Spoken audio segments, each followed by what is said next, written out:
So welcome to the Legged Podcast, episode number 27 with myself, Andy Grant. Myself, Tom Wickstead. And this week we have Lisa, a friend of mine. And to be honest, Lisa, I've got you on selfishly because I want to pick your brains and find out everything there is about being a vegan. So that's absolutely fine. Welcome to the podcast. Thank you. Thanks for having me. No worries. So I first come across you, Lisa, through Tony, running coach.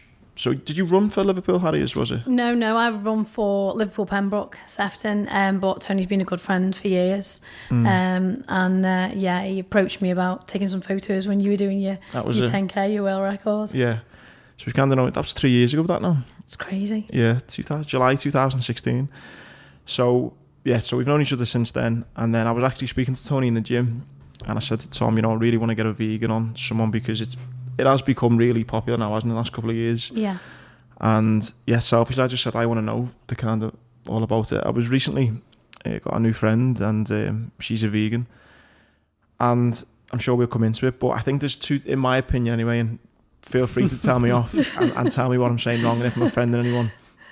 But I think, in my opinion, then of vegans, I think there's two types, and I think the first type, I've ruined it a little bit for new vegans.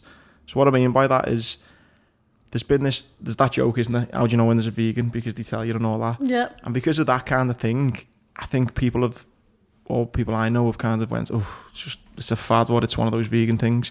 And I met this girl who's a vegan, and she was like so cool. She wasn't kind of militant about it. She was dead informative and really explained it and was just so cool. And I thought, if like the first kind of vegans were like that, there wouldn't be these jokes and this piss taking going on, because it would be like, So where do you kind of come in with that then? Do you know what? It's quite similar, to be honest. I agree with what you've said there. I mean, you can divide them into so many different groups.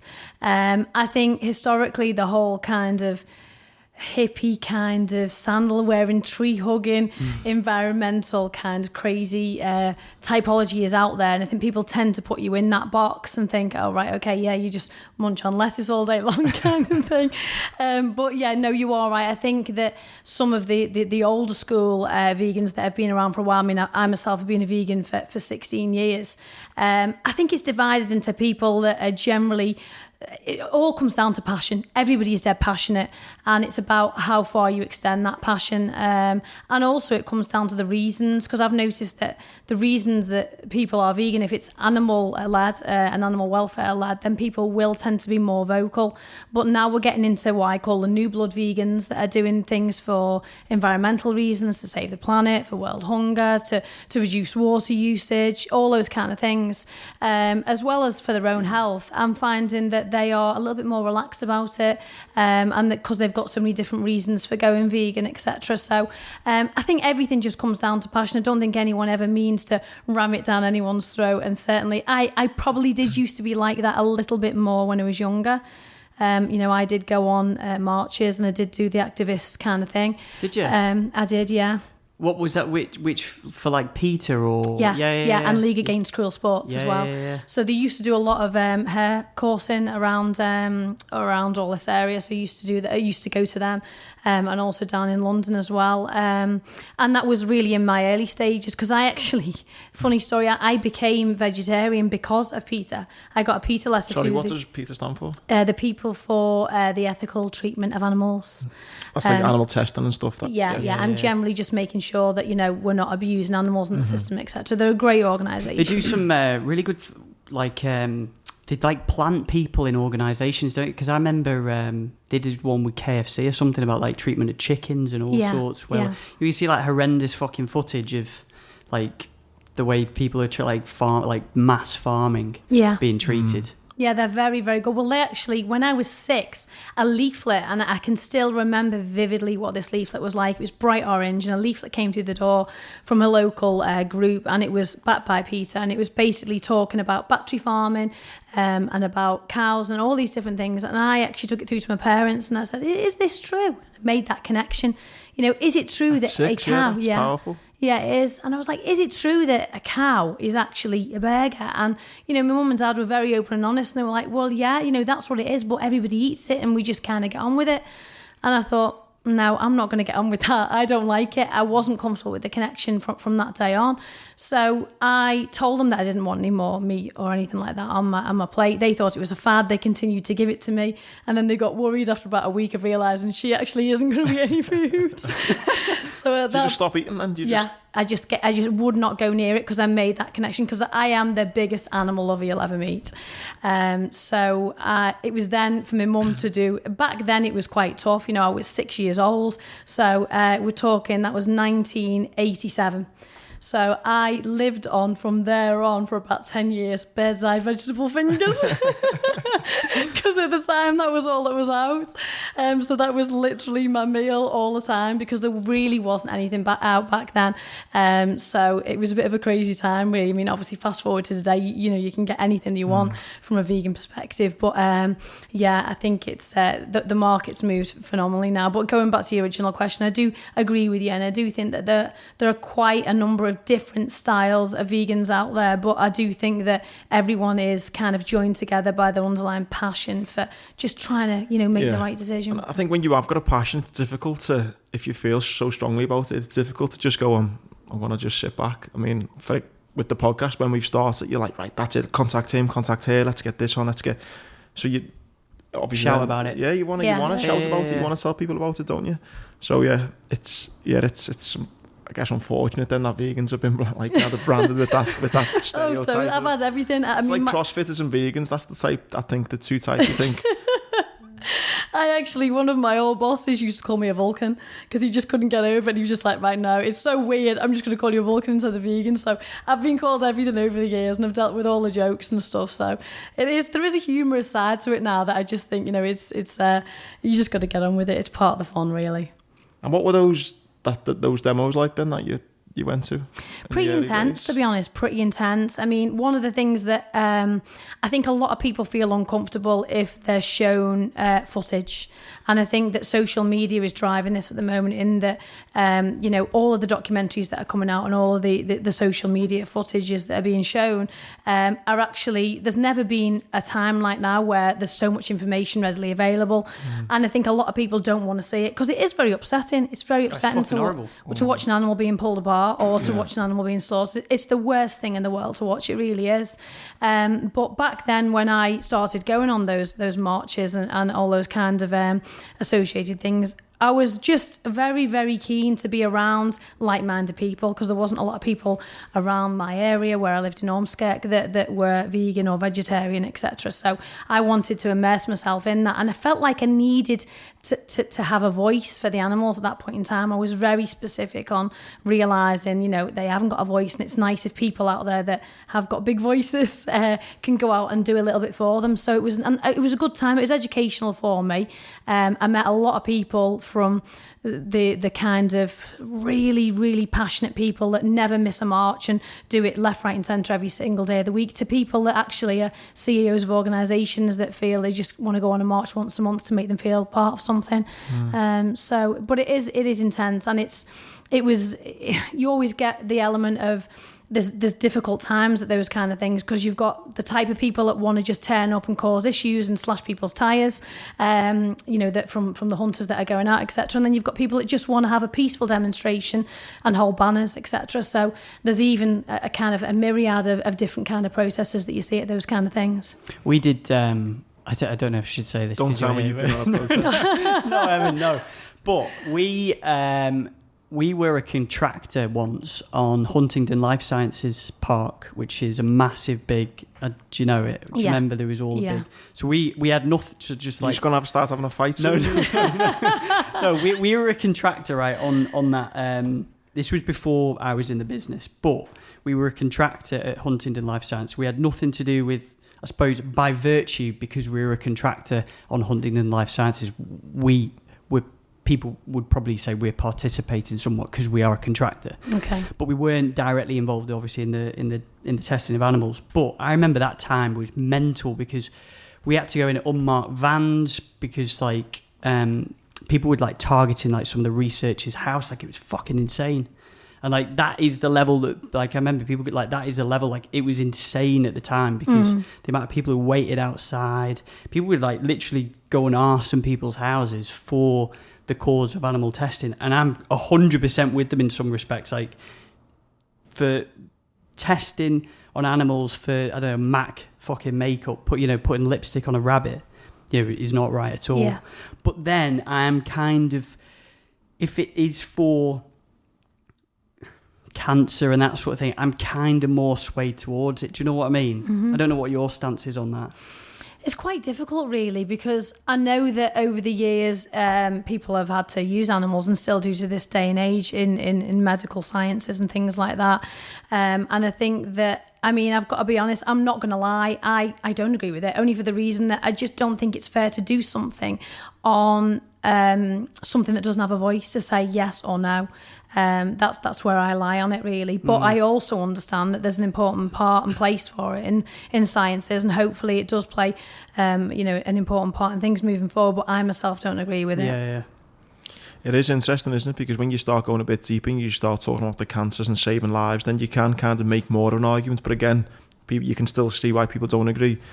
I think when you see on social media some of the things what they're testing on for like vanity products and stuff like that's when you think this is awful. This is it ridiculous. I know, it really, really is. And the thing is, it's moved. The market's moved on so much now that you don't need. There's so many natural makeup brands out there now, and even down to shower gels and shaving foams and everything. You do not have to get anything that's tested on animals. It's just that people have got stuck in a repertoire of buying the same brands year in, year out. But actually, there's really good brands out there that are just as affordable, if not cheaper now, that you can get there. Completely organic and fair trade if you want it, and obviously that don't pass through any animal at any stage, point or time. So they are out there. I think there's just a key element of education that needs to be put out for the market. Massively, I think it's education. Me personally, I'm very uneducated in this whole world, and again, what sparked me, made me get in touch with it is when I was seeing my friend talking about it. And she was just she educated me so much, but not just about the food, which we're talking about, but also the other things like, for example, skin products, and just kind of being around her. She's using all these different things and living a life in such a way. And to me, it was alien. I was thinking, how can you live your life like this? But she was saying, it's easy, you just got to get used to doing this and doing that. And that's it. It's just small changes.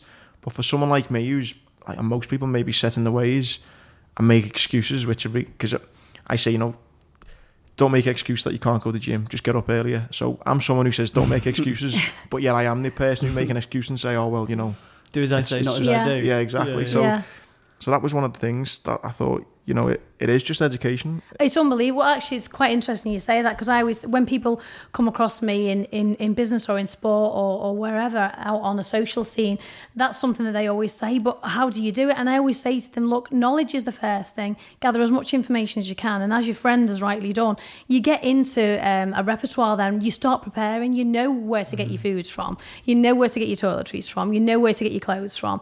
And once you've gone through that cycle once, it becomes so much easier. It becomes the way of life, because they say anyway, don't they, take 7 days to break a habit.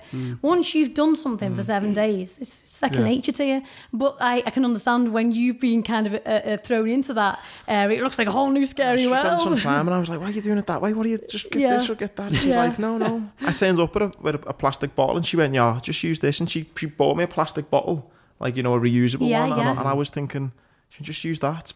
And it like folded up into like, it was this big. And I know the one you mean. And I was like, it folded up? Oh yeah, this thing folded up, so it was tiny, you could fit it in. So rather than carrying a big plastic bottle around with you, this one just folded up. You just popped it away. What? Yeah, honestly. And it's like a ladder, isn't it? It folds all straight down, right, and then you fill it whenever you want. Like a slinky, just a little bit like that. And again, it's saving the planet. Do you know what I mean? And all those little things, they're only small things, but when you do 10 or 12 of them a week, and then when you times that by 100 people are doing that every week, it makes a massive difference. It really does. And I think, forget coming away from the vegan aspect, I think that in general needs to change, that kind of education of actually little changes can make a big difference. What was that famous, it was like someone like Gandhi or something said, one person can change the world. And I think there's too many people who think, so what if I do that? There's millions of other people who aren't doing it. So and people have that negative mindset, whereas I'm not making a difference. Whereas, like you've just said, then you can make a difference, and it does catch on, doesn't it? Yeah. Actually, on that point, I think sometimes what pisses me off, I think it would piss a lot of people off, is you think, oh, the UK's doing its bit, 5p for a bag and all that, but then you think, and then you look at China and Vietnam and all those places who just they don't give a Frenchman, do they? And then the amount of crap, and there's little old us. But then you know, like you said, you know, you got to start somewhere, haven't you? So. Yeah, exactly, but it is. Yeah. I know what you mean. It is annoying. I also think the media have got to play a bigger, better part in that, because at the moment plastic is being vinylised. Everybody hates it, and everyone's going on about, oh, you know, plastic straws are causing so many issues in the ocean. And yes, plastic is causing issues in the ocean, but there's actually a bigger environmental problem that's much more bigger and much more serious than plastic in the ocean, and that's fishing nets. Actually, not many people want to talk about it, and the media never want to talk about it, which is very annoying. Yeah, because I've never seen it in the media. Yeah, if you look at, I can send you information about this, and I can send you statistics, but there's more fishing nets and fishing net related debris in the ocean than there is plastic, and there's also a higher amount of deaths being caused by sea mammals from that as well. And that is a major issue. When you look at that and you look at the statistics, plastic is a very small part. It's fishing nets that is causing a lot of things. Like when you see turtles that have been caught in nets and all of their kind of shells are bulging out and things like that, it's really heartbreaking. But it is a massive issue in that there is a huge amount of the fishing market where they'll just dump things and leave them in the ocean, and then a lot of animals are dying and getting caught in that, and it's also killing off all kinds of other new animals coming through. So there is I remember, and I could watch something about even real life stuff of people being sick and stuff, but often children being sick, it makes me really sad. But if you watch, like, you know, a program and someone's sick, it's sad, but it's life, you understand it. Yeah. I watched this program, and they went to an island somewhere off the coast of New Zealand or Australia, and it was that they, obviously people far more educated than me, found out that this was the best place to do good research from about plastic. Okay. And they found out that, you know, because the currents and the tides, etc., the plastic would go around this island. So they went to this island and they found all these birds, and they got these birds and they tested to see if there was plastic in any of these birds, and they put a straw down the throat, and every single bird that they picked had plastic in. Yeah. And one bird had something like 200 tiny bits of plastic in. And I'm talking a bird like, you know, the size of a pigeon, and they're putting this, is it sea lion or sideline, whatever you call it, down the bird's throat, and it's balking, being sick, and it's just full of plastic. Yeah. And this is an island. Was that a BBC documentary? It was about 500 miles off the coast of anywhere. It's crazy, so it's not even near human contact. Yeah. Yet the impact we're having on this island, 500 miles away, every bird on there's got plastic in it, and I was crying watching, like, just thinking, this is heartbreaking, isn't it? It's so wrong. And it's the same with most fish, is it? When they do post-mortems on, you know, large sharks or large whales, and they look at the contents of the stomach, you know, plastic is a big part of it because there's so much floating around in the ocean. It is something that, I mean, it's just quite interesting how the media have only really started to push that message in the last few years, but it has been a problem for many years. And why do you not think they're pushing the fishing nets issue? I mean, just because the money that's in the fishing game? I think potentially, yeah. I mean, there is always a part of me that thinks, is it to protect the actual industry and the whole kind of fisherman trade? But anybody can Google this, and anybody can go on the internet and see that fishing nets and anything related to that do cause a massive amount of issues in the ocean.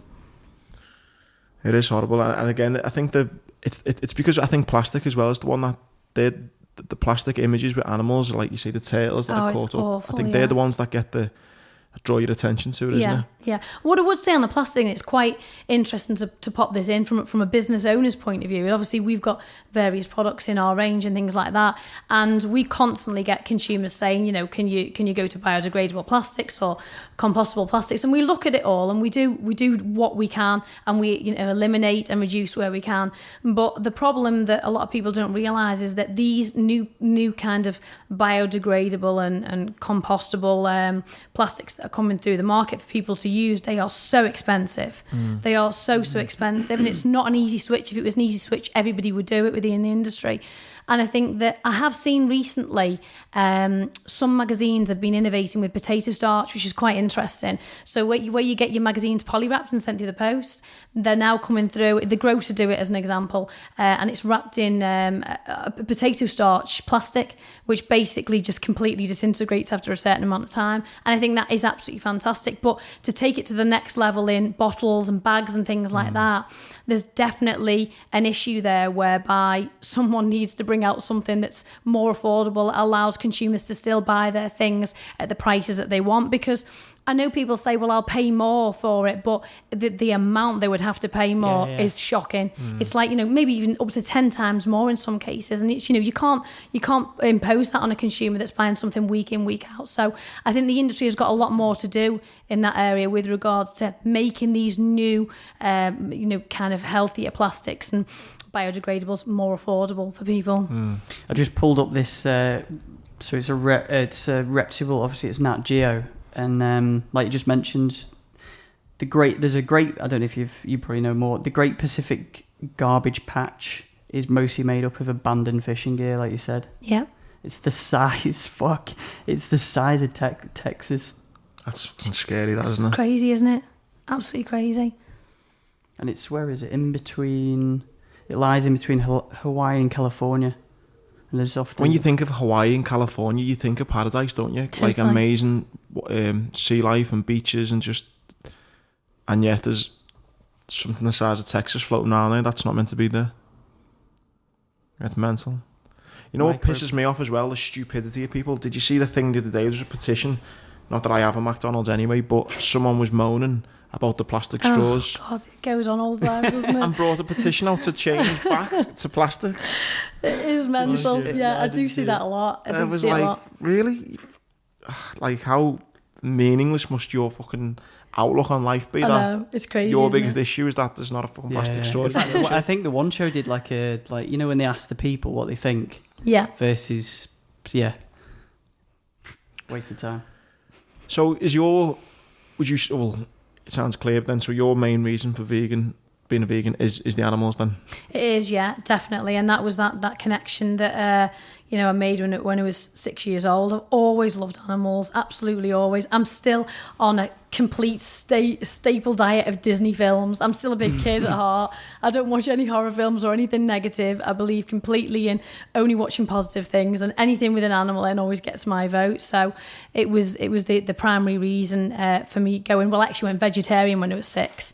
And then I was always wanting to go vegan. I never had, funny enough, when I was younger, I never had sort of butter or eggs or anything like that specifically. There was probably, I think the only other thing that I had other than meat in my diet when I was younger was cottage cheese. I had a very strange diet as a child. But and fish fingers, was it? Vegetable fingers, yeah. So I didn't really miss that much, but my aim was always to go vegan because I knew it was the most kind of demonstrative step I could take into making the biggest change. So I waited and waited. As you know, I do a lot of sports and I'm in athletics. And I thought, I've got to do it at the right time where there's enough products on the market to facilitate that and to allow me to live a normal life and not struggle for things. So back in 2003, when I was graduating, coming to my end of John Moores Uni, where I did my degree, that's when I turned vegan then. But I was pretty much 80% vegan for probably 5-6 years before that anyway. I'm going to ask you this point now. I was going to go into when we speak a little bit about what you do now, but so I don't forget. Got asked an interesting point got made to us the other day, and when we said we having you on, someone said it's interesting you see people now saying vegan athletes and stuff like that, but then it's technically, are they vegan athletes if they've only been an athlete for a year or two? But actually, you're really successful in your athletics and how physically fit you are and the lifestyle you lead, and you actually have been a vegan. Yeah. All your life, because when this guy said it to us the other day, was it Jazza? Yeah, when we leave him, Jazza said like maybe vegan like bodybuilders, and how can they? How can you say you're a vegan bodybuilder if you've only been vegan for 6 months? Which is a fair point. Yeah. And I did think about that, but actually, yeah, you've been smashing it for years, and you've been vegan since you were veggie at least since you were 6. So yeah, totally. And it is quite interesting because, well, not a lot of people know that, but you know, Carl Lewis has been vegan for many years. Really? Yeah, the Olympian, and he won his gold medals when he was on a plant-based diet. So he's a good one to look at. And obviously you've got the latest sort of athletes that have come out and said that they're vegan. So Lewis Hamilton being one, Djokovic, the Djokovic, tennis player, yeah. Really? And Venus and Serena Williams. But that's the thing. I get people on now, but I could see people's arguments by them saying, you know, you've built your body foundations on a diet of meat and dairy up until the age of 25. Mm-hmm. That's given you a fantastic foundation then to be fantastic in sport, and now you've changed the vegan. Yeah, I get that. But you're the kind of actually one that said, actually, no, look, I've done it all my life. And yeah, that's true. Yeah, it's true. And it is funny because I've only got stronger and stronger with every year that's passed. And I think that's come with, obviously, extra training, but also knowledge as well, because you just amass so much more knowledge, and there's more kind of, you know, recipe books that are out there now. There's more blogs. I'm actually studying at the moment for a diploma in vegan nutrition as well, just because I always love just learning more and more all the time. And I think that just little tweaks to your nutrition and little tweaks to your training plans. You know, I've ran my 5K and 10K PB in the last 12 months. And I've represented my age group for Great Britain now on the duathlon scene. That's obviously Run Bike Run for the last 3 years, both the European and the World Championship scene. So I've only got stronger and stronger and stronger through whatever you want to call it, elimination of certain food groups over the years. But definitely saw an increase in my performance when I changed from vegetarian to vegan, 100%. Really? Yeah, because when I was vegetarian, I did have a small amount of cheese in my diet, and that played havoc with my skin because I do have acne off and on as well. And also I didn't sleep as well. And then when I changed to the vegan diet, the three things that I saw was definitely an increase in energy. Second was better skin. And third was unbelievable sleeping like a baby. I honestly have the best sleep. It's unbelievable. And I do put it down to literally being on that plant-based diet. How many hours do you sleep a night? At least 9. Bloody really? Yeah. Sometimes 10. And I know everyone will be thinking, oh my God, that's way too much, it's crazy, but I am a sleep monster. And I have to have that amount of sleep because my days are wild, absolutely wild. I'm running a business, you know, from sort of 8 o'clock in the morning until 6 at night. In between that, I'll be doing maybe a 7-mile run on my dinner hour. Then I'll be on the bike for 20 miles at the end of the day. Then I'll be back throwing weights around in the gym before I go to bed. I'm constantly on it. Doing a podcast. Yeah.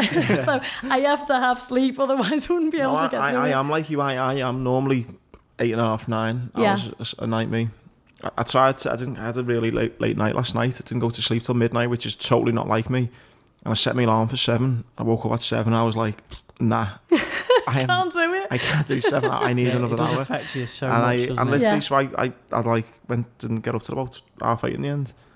Because I just got my body was like, nah, you are not functioning on 7 hours. I need minimum 8. But yet again, I could sleep for 9. Easy. Yeah. Did you watch that Netflix documentary about, it was juicing, about the guy in America? No. Who he just bought vegetables and juiced it. Okay. That was it. Right. It was insane. And how much of a difference it made, like you just mentioned, the sleep. Okay. Like through everything. So was he having that for breakfast, dinner, tea, everything? Yeah, everything. Yeah. Okay. It was insane. Right. Let me see if I can remind I think me as well, though, we're not probably going to know, are we, the health benefits truly for years, are we, of how cutting out all the things of your diet. You know, when you see more vegans living longer compared to someone who's been eating meat all the time and dairy all the time. Yeah. You know, because sorry, Fat, Sick and Nearly Dead. Oh right, I'm not seeing that, but obviously you need to watch it. Yeah, I will. It's on Netflix. Yeah. Was it beneficial for him then? Was it all? Yeah, he's made it into. I think he used to be in financial services or something like that, and just eating at his office, if I remember right. Just like you just buy shit, don't you? Or if you're just behind an office desk all the time. Yeah. And so he endeavoured to drink only fruit and vegetable juice for 60 days, in effort to lose weight and reclaim his health. He just does that now. That's all he does now. I think he's made a full-on business out of it. Wow. Obviously, Netflix picked up the documentary, but yeah, I'll have to have a look at that. I think the sad thing as well about vegans in the kind of not that they're painting a bad light. That's wrong, because it is a positive thing. But I think the thing that's kind of given them that stereotype in my eyes is we live in a world now where there's so many fads. It's like this kind of get a 6-pack in 6 weeks if you do this, and there's this diet and that diet and there's that diet, and because it's almost weekly or monthly, isn't it? A new thing is coming out. Totally. And then when this vegan thing comes out, you think, oh, it's just another. It's like just another, like fad. I get that, and you know, a lot of that I think is also led by the amount of celebrities that pick it up and drop it. You know, I constantly read, Beyonce and Jay-Z, they've gone vegan again, and then they've not, and then they've gone vegan again, they've not, and then Lady Gaga's tried it, and then, you know, she hasn't. And I think that it is kind of, some people do dip in and dip out of it. My missus did exactly that. Did she? Yeah, exactly that. Yeah, they do. And also there's a difference. Did you know this? There's a difference between a plant-based consumer and a vegan consumer. Not many people know this. They think it's the same thing. So a vegan consumer... I would have thought it was the same thing. Yeah, no, it's not. So someone that's vegan won't eat meat, they won't eat fish, and they won't eat dairy. And they won't wear leather, wool or silk. And they won't eat honey. So that's a vegan. So that's what this is what this girl was like. She was very much about the way of living as well. Yeah. Then plant-based is normally like between 90 and 100% plant-based diet, but they won't touch anything that's processed. So unlike me, I will sit at home and I will eat a pack of Oreos because they are accidentally vegan and they taste gorgeous, right? But a plant-based consumer won't, because they really believe in everything should just come from, the ground, and it should be really wholesome, which is fantastic, but I haven't got the willpower to take it that far. So they do that, but they also aren't necessarily that bothered about. They will have a leather bag, they will wear leather shoes. I don't. Everything that I've got is completely synthetic. There is a big difference there with regards to the plant-based consumer versus the vegan consumer. And I don't know if you've heard about flexitarians, but flexitarians are the third group, and they are driving the market at the moment. They reckon 92% of vegetarian and vegan meals in Waitrose last year were bought by meat eaters.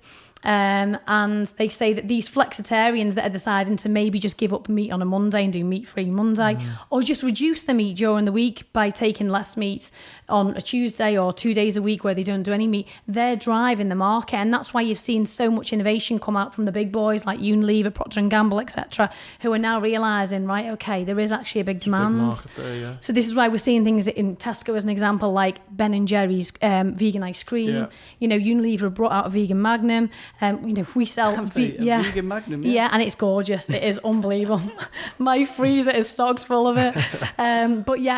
We do vegan gummy bears that have not got any gelatin in, and all of it is gaining a real good momentum, not just for the vegans but also for vegetarians, for the plant-based consumers and the flexitarians. So there's a lot more that goes on when you actually break down the typologies of the consumers that are actually shopping in the market, which is really interesting to learn about.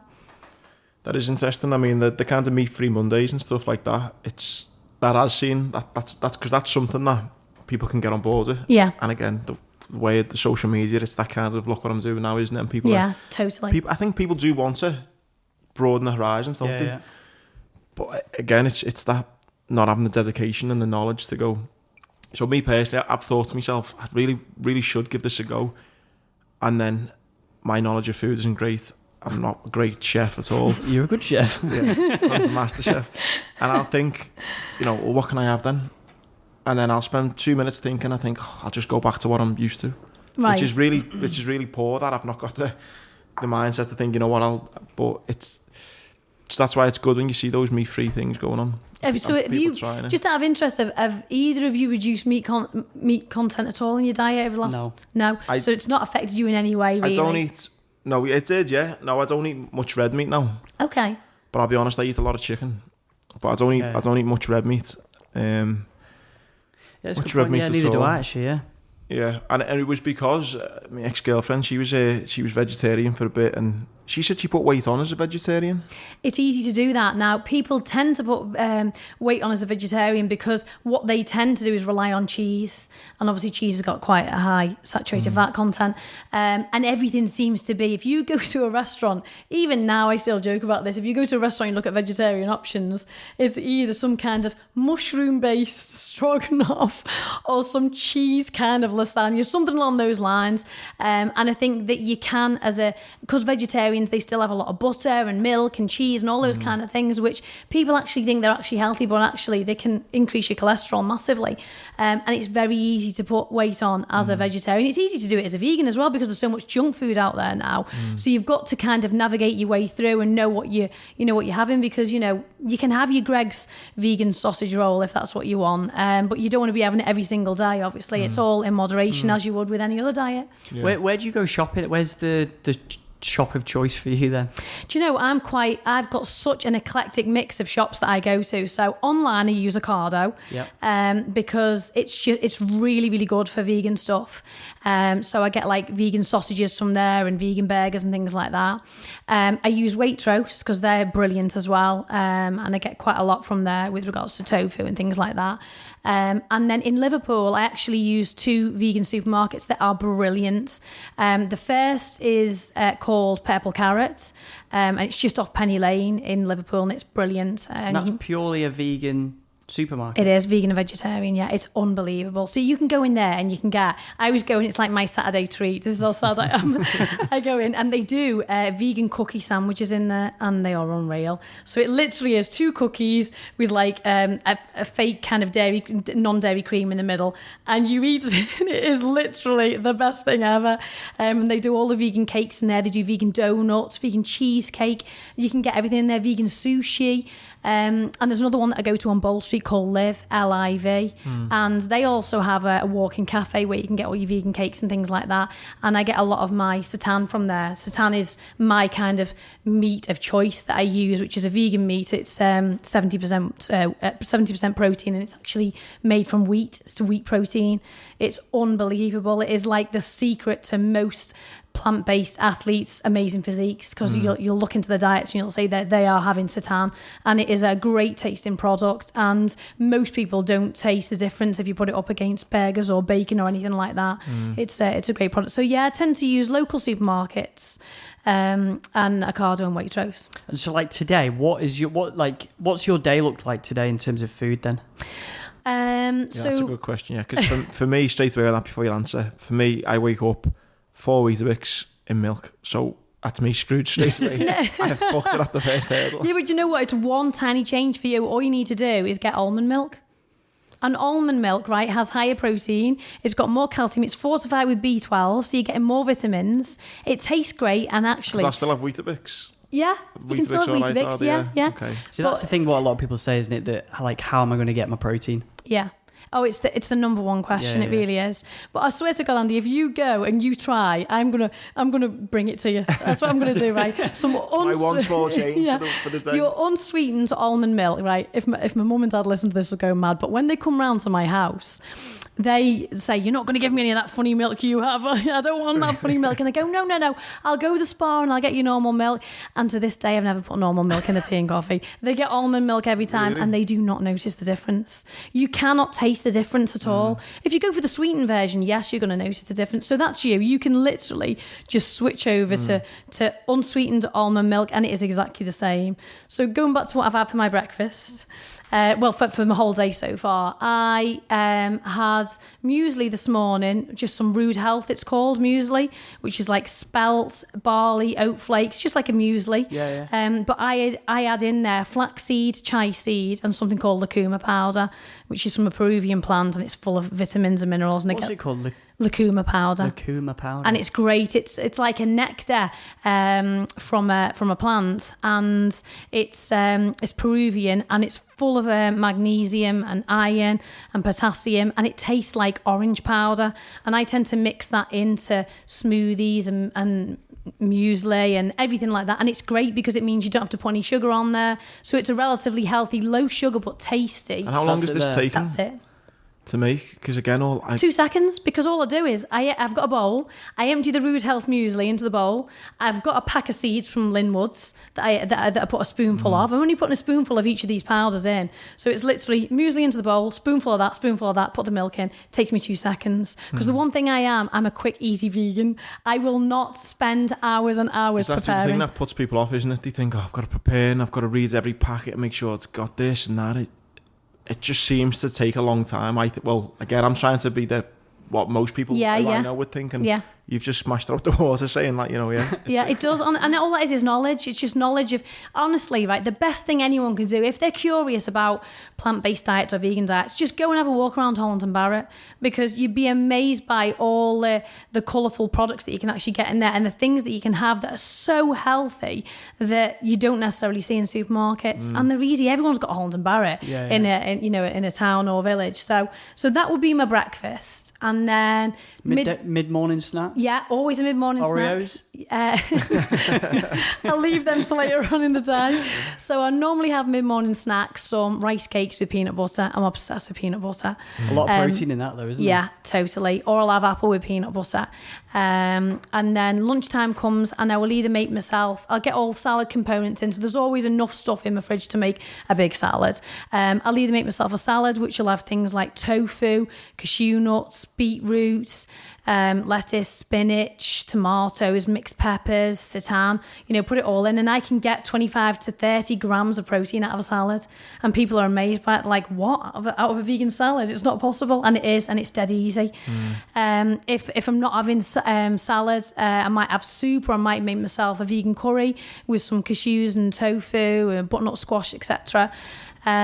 Mid-afternoon I have a snack, and normally if I'm out on business or if I'm out training or if I'm out and about, I'll either take a shortcut and have a vegan protein bar or a vegan protein shake.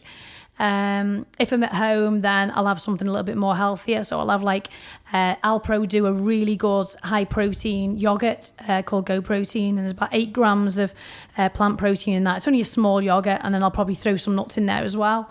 And then... Can I just ask, what do you do when you're on holiday? It depends where I'm going, right? If I go to America, there is not a problem at all. America is Whole brilliant. Foods, all that. Yeah, absolutely brilliant. One of the best places I've been to in America, believe it or not, and you wouldn't believe it because it's the steak eating capital of the world, was Vegas. Because really? Yeah, unbelievable, because the hotel that I was staying in, the gent that constructed the hotel, he married a vegan, and his vegan wife said, I need restaurants to eat in. Yeah. So he made his 36 restaurants in his casino, in his hotel, in the Wynn Hotel it was. Stayed at the Wynn. Yeah. So you won't know this, but when you go into the Wynn, you can ask for a vegan menu, and they will bring out a special vegan menu from behind the desk, and you can have vegan starters, mains and desserts. So I've got to be honest, that was one of the easiest places to go to and to be vegan. And LA was the same. I can imagine LA is unbelievable. Dead easy. Yeah. Where I struggle is a country, to give you an example. We do a lot of business in Finland, so when I go over to Finland, it is a tough ask. So I tend to prep and take food with me. Because obviously Finland have got a completely different culture. They eat reindeer and all sorts, which is difficult for me personally. But also they're a meat eating kind of nation, so it is very tough. So I tend to take things over with me. I'll do research. There is a brilliant app called Happy Cow, and again, anyone that's interested in this. Happy Cow is a brilliant app where no matter where you are in the world, you type in where you are and it will give you your nearest vegan and vegetarian restaurants. And it also tells you, it's really useful, it'll tell you whether it's 100% vegan, whether they also serve meat in there, or whether it's just vegetarian, etc. And that is my go-to app that I use when I'm travelling. It's a good question you asked that, because I went with my friend Robbie, who's a vegan. We went to Prague, a few lads, and I swear to God, he just never ate for 3 days. Oh, bless him. It was just a diet of beer and just, because again, it was one of those things, just a kind of 2 or 3 nights, lads' weekend away, and he was just couldn't find anything to eat. It is tough. Well, I've just come back from Romania, so I did the European Championships out there, and Romania is probably one of the biggest meat-eating sort of cultures you'll ever come across, and I was really worried, so my suitcase was full of products. However, our flight was delayed and our second flight was diverted, so I didn't have my suitcase for 3 days, so I was really worried, thinking, oh my God, all my stuff's in there, I'm going to be so weak, I'm not going to have anything to eat, etc. But it was an eye-opener, because even in Romania, as I said, I just got the Happy Cow app, and I used it, and I found loads of different places. Just simple things like, where could I get a coffee somewhere that does soy milk? Well, there was somewhere 800 meters down the road from a hotel that I knew I could go to get a coffee. 400 meters the other direction, they could do me some rice, some peppers, some nuts, whatever it may be, and quite nutritious meals. Really good nutritious meals. So it's about just knowing. I think that when you don't utilize apps and you don't utilize technology, you are going to be in the dark. But honestly, with the amount of information that's out there now, if I'm not struggling in Romania and I'm not struggling in Finland, just when I know where I'm at. If you're eating in Romania, none of us have got an excuse really, have we? Exactly. I already know the answer to this, I think, but I'm guessing you don't have any cheat days. I do. Really? Yeah, I do. Because I train so hard. So I train 6 days a week. 4 of those days are double days where I'm training twice a day. So I need rest, otherwise I just burn out. So normally on my rest day, which is normally a Sunday or a Saturday, I just allow myself to eat whatever I want. And I don't keep it. I mean, I am quite meticulous. Yeah, but vegan though? Yeah, totally vegan. Oh, right. That's what I mean. Sorry, I mean, you ever have a cheat vegan day? No. It's always vegan. I've never, ever ate anything meat, fish or dairy since 2000. Well, since I was either a vegetarian when I was 6 or 10 vegan back in 2003. But my cheat day is quite an interesting one because, I still have the things that everyone else has. I will still have a ridiculous amount of cake on that day. I will still have, anything that I want. I'll start off in the morning with so much toast. It is ridiculous. I guess that's the shocking thing, is you're in great shape. You've just been competing GB around Europe. Yeah. People would think, she can't eat too much bread, she can't eat too much cake. Oh, no. No, honestly, and when you boil down my diet and you had a look at it, there's probably, it would probably it's quite an eye-opener because I don't feel that it's too restrictive. That's the good thing, actually, about being a vegan as well, is that you get to eat a little bit more because the calorific content's lower. So, people say to me, you're constantly eating every time I see you, like Brad Pitt from Ocean's 11. You're constantly eating, girl. What's wrong with you? And I have got a massive appetite because I train so much. Yeah. And crisps, God, I love crisps. I honestly, I eat all the stuff that normal people would eat, crisps, biscuits, sweets. I've got an extremely sweet tooth. And I really don't feel that life is about, restricting yourself to that level where you can only eat. I read about these people that do the raw diet, the raw vegan diet. I couldn't do that. Hats off to them. What's that? That's just only eating raw food, never cooking it. Now, I went to a not raw... Not even boiling it, nothing? No, nothing, not allowed. So I went to a raw vegan restaurant in London. And they gave... Was it in Soho? It was, actually, yeah. Of course it was. Well done. It was in Soho. And they brought me this item, and I don't even know what it was, but it was in a wicker basket. And it was like long strips of cauliflower with long strips of leek.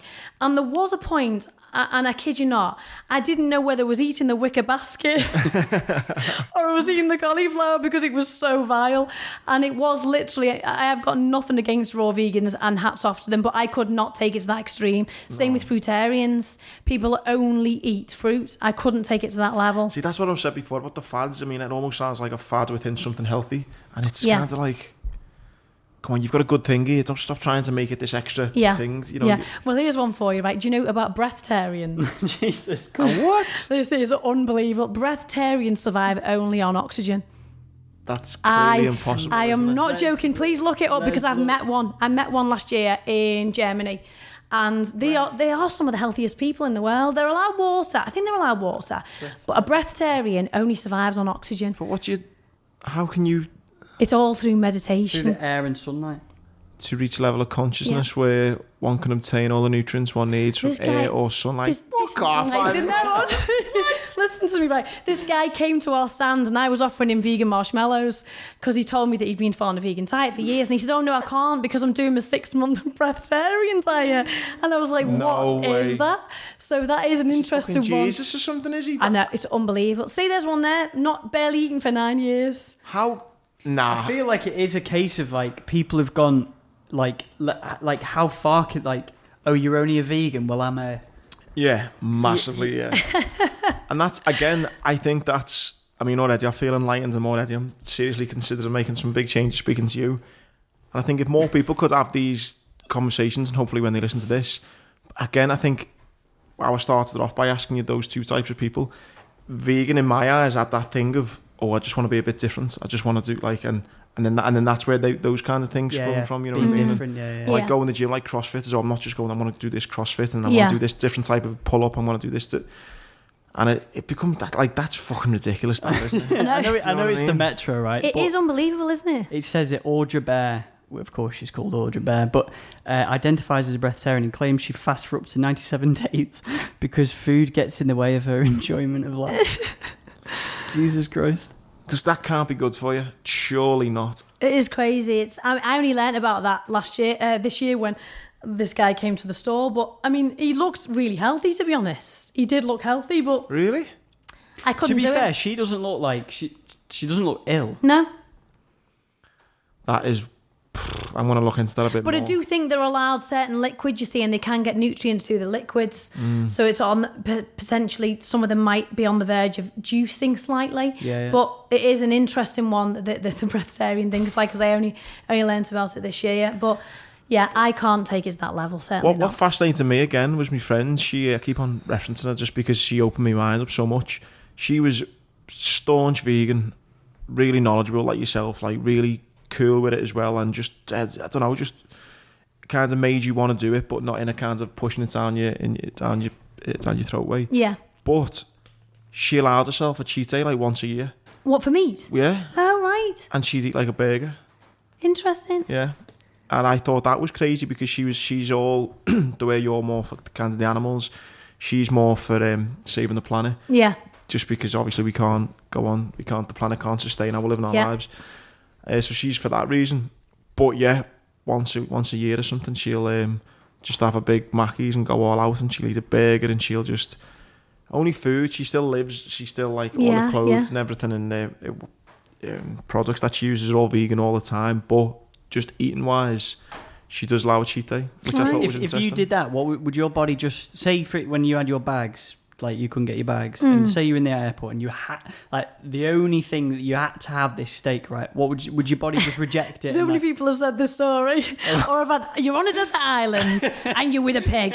It's you and the pig, okay? You've got to eat the pig to stay alive. My answer to this is no. I would not cave in.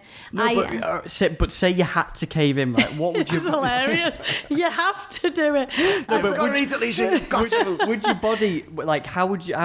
I know you don't know because you haven't done it, but would your body just like completely reject it? And do you know, I actually don't. It probably would. I think the idea to me is so vile, and I can't accept it in any way, shape, or form. That even if I trained my mind to do it, you couldn't get it past your lips. No, I couldn't. But if you wanted to know what the body would do, I guess that there probably would be an element of rejection because it's not been there for so long. I mean, it's like alcohol, not related to veganism, but I've never drank in my life, and I know and I know everyone thinks this is really odd, and I've been called a square over it, and I've been called out on the Daily Mail for it as being a complete weirdo and no fun in life, whatever.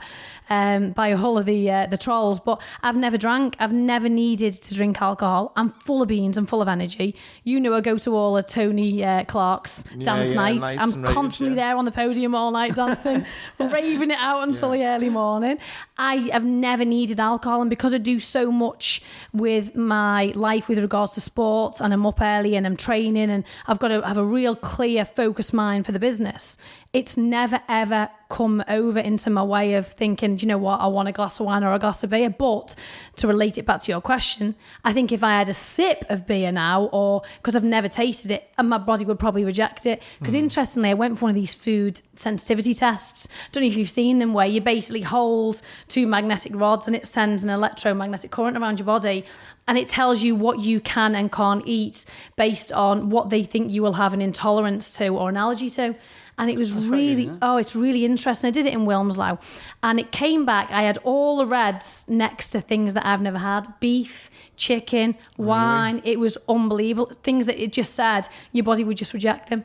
It would just reject them because it doesn't know it. You've created such an atmosphere where it only knows fruit, vegetables, legumes, wholesome foods, and stuff like that. So on that one, the alcohol one, which I think is good though for people who want to do vegan but think, I need to have a glass of wine or beer.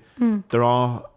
You can be vegan and have beers, just certain 100%. Types of beers, can't you? Yeah. Now, there's a lot more that's actually that's happening now. For anyone that doesn't know, generally the reason why you can't have a lot of beers or wines is that they use fish guts as a strainer in the manufacturing process to strain the alcoholic content. So people, it's not necessarily got an active ingredient in, but it's the fact that they've used that through the process that vegans would not want. So over the last 12 to 18 months, there's been an explosion in the the market of vegan wines and vegan beers and things like that. And actually, I think now I read recently there might even be Guinness, a vegan version of Guinness. Really? It's come out, yeah. Really? Yeah. Yeah, so there's a lot. I mean, I get contacted a lot on social media. Will you please try my vegan wine and blog about it and things like that? And obviously, it's wasted on me because I don't drink wine. But there's a massive amount that you can get out there. I mean, I've seen it in Morrison's. I've seen vegan wine in Morrison's, so it's very acceptable and easy to get hold of. We've talked about it recently. How I don't know why. I don't know how it's come up, but how more and more people are just not drinking.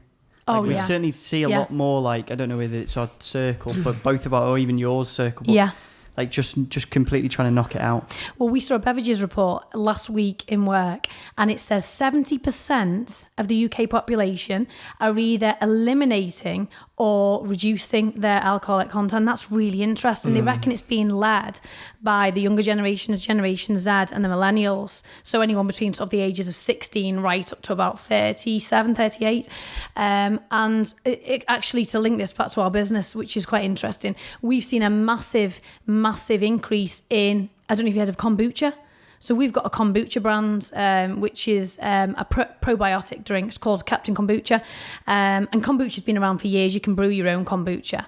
And there's no alcohol in it. And it is so healthy. But it tastes a little bit alcoholic. So when you open it, it's actually... I've brought you some samples. So you can literally... Can we have a look at it? Yeah.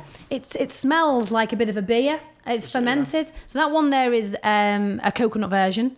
And that one there is raspberry, I think. Raspberry, yeah. I feel like we're on Dragon's Den. Now, this product is in Holland & Barrett, and it's in Tesco as well, and it's in Sainsbury's, and it's doing phenomenally well. And what we've noticed is they sell this on tap in London. If you go to bars in London, in Soho, this is on tap, and the younger generations are loving this because they can go out and have this on a night out. Yeah. Makes them feel like they're getting a good product because it makes them feel a bit alcoholic. It's great as a mixer as well. I can't explain that taste though. It's just like I can't. It's almost if you drink like a kind of Copperberg or something. Is it like a cider? Like a... Yeah, but you're getting a health benefit with this because there's digestive enzymes in there. Loads. So when you go into a shop and you see things like Benecol or I like that. All those things that say healthy bacteria, that's what that is in there. But that's just another example of drinks that are doing well because people are moving away from alcohol. You know what I think that is as well? I think because mental health came a lot more to the forefront and people are talking about it and people are linking, drinking too much and then waking up and you're feeling depressed and your mental health's going downhill. The amount of friends I've got who are maybe thinking, oh, you know what, I just need to give it a rest, I'm not drinking, because they're thinking, you know what, I'm just feeling fed up. And so then also you're going in the gym and you're thinking, you know what, I want to just knock it on the head and give myself 6 months off and stuff. And I dated a girl recently who gave up drink. She hasn't drank for 18 months. I've got an old mate in the Marines who's give up drink for about a year or so.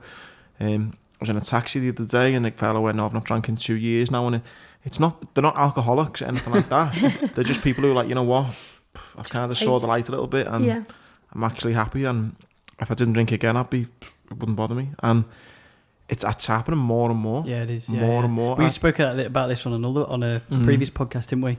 That I generally don't. Not that I'm an alcoholic, far from it, but I don't think I could give it up just because so many things evolve around it, like networking. Yeah, it's a big thing. It's a big thing. Yeah. Have a look. This is an interesting one. There's a new type of beverage coming onto the market, particularly in London, and it's a social elixir. Do you want me to get it up there? And they reckon I'm just going to start ringing you going, what's the new thing coming in? It's really expensive, this stuff, but they reckon it's a real potent drink of all these magical, lovely herbs. And if you have it on a night out, it's meant to give you a right buzz and make you feel amazing. You don't get any hangover with it at all. It's big on the London scene. I've not tried it yet, but there's a lot of social elixirs that are coming out, and you'll see them on Facebook and things what like this. What should I type in? Social elixir. Just social elixir. How are you spelling that? ELIXIR. Yeah. So just see what comes up. But basically, there's a lot of... They put loads of really cool herbs in there, really beneficial herbs. So it still feels a little bit like an alcoholic drink, but you're just putting loads of goodness into your body, so you feel great at the end of the night, and you don't wake up with a hangover. What's the thing that I had it in Brazil? Is it Acai? Is it something? Oh, yeah. That's really good for you, isn't it? It is good, yeah. Acacia, Acea, however you want to say it. It's a really, really high level antioxidant berry. It's really, purple, really good. Yeah, it is fantastic. Yeah. That's what I found as well, is that the kind of the healthier you want to go, it is all about the kind of nuts and the berries and the other little things that. Yeah. Again, in my diet, which is probably pretty poor if you were going to analyse it, I don't really add any of that kind of stuff. And for example, your breakfast this morning, I hadn't even heard of all that stuff. I know. That you're having in. But again, it's all the stuff where you're getting your nutrients from, isn't it? And yeah, all that, it which is. Again... And it's dead easy, you know what? There's so many, the super greens powders and everything.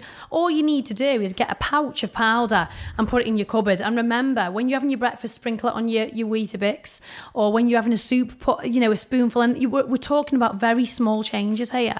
And it's just, think about it as like healthy medicine for the body, because it's full of fibre, it's full of antioxidants, all these great things. And I tend to eat my diet, I would say 6 days a week, obviously, without my cheat day where I just pig out on cake. 6 days a week, I eat as functionally as I can. So I always consciously think when I'm eating something, what is it doing for me?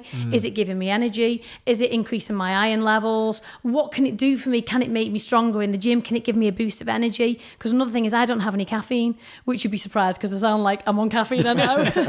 But I've not had caffeine since 2007. It's so interesting because we were literally speaking about it the other day, and it's almost like that, although it's not a placebo because it is actually happening.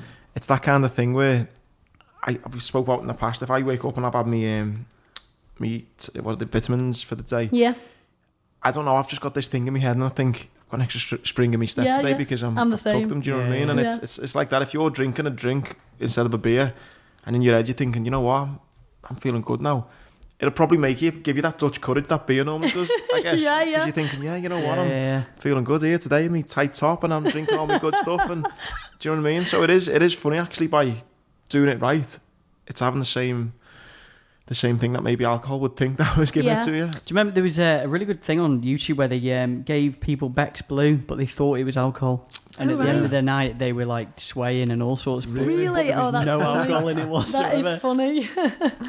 What's the thing, Lisa, when it comes to I don't know, obviously you don't control this, but when people say it's just too expensive, is it way more expensive, is it? Or again, have you just got to be clever where you shop? A bit of both, I've got to be honest. Do you know, it used to be really expensive. I'd say go back 10 years and it was super expensive because there was a limited amount of product on the market. But that has kind of shifted now because consumers have really had a lot of the power, and because consumers have demanded that retailers respond. The beauty about this is now that you don't just have to shop for expensive brands, but all of the retailers are doing their own label versions. So I went the other day into Tesco, and I'm not joking, I think it was 8 vegan burgers for something like £1.50. Unbelievably cheap. And do you know what? They were clean. They were really clean as well. I took them home and I thought, that is just a bargain. Yes, it was on a promotion and normally it's £2.50, but even at £2.50 for 8 burgers, that was a great buy. There are much more expensive options if you go for Impossible Burgers or Beyond Animal, which everyone knows about now. I don't know if you've heard about them, but they're the burgers that everyone says you cannot taste the difference. So in a blindfold taste test, you can't taste the difference because even when you bite them, although this is going to sound gross to a lot of people, they bleed beetroot.